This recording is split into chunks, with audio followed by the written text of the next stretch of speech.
Người xe thế này người không việc gì nó may, còn xe có bảo hiểm quan trọng là người mà không bắn vào ai là may, cơ bản là không bắn vào ai, dính vào người nào mà khỏi nước.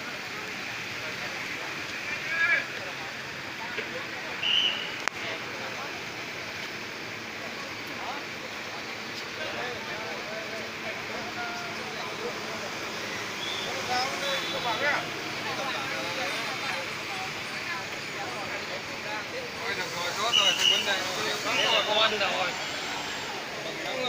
Người được cái này. Người được là được.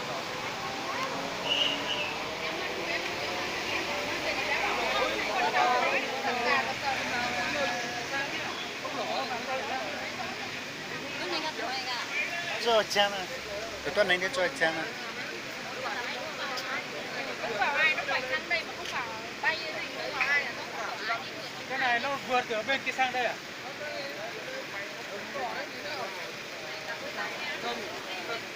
Kim thế. Vẹo đi kia.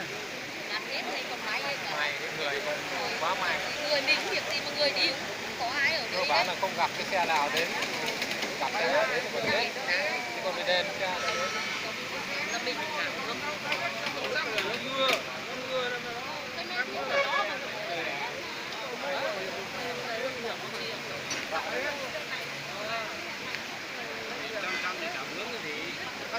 người may. Rồi nai hết rồi.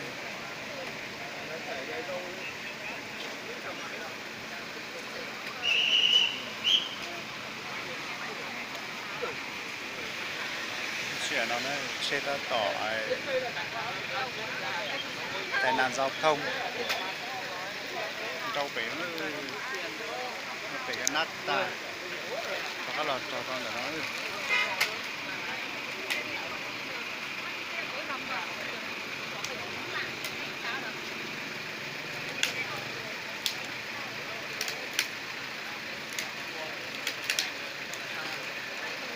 chuột xe tôi thấy rồi á, chuột xe vậy nó bà.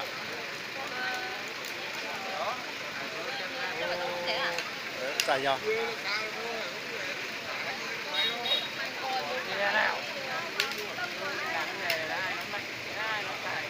Xe nát hết.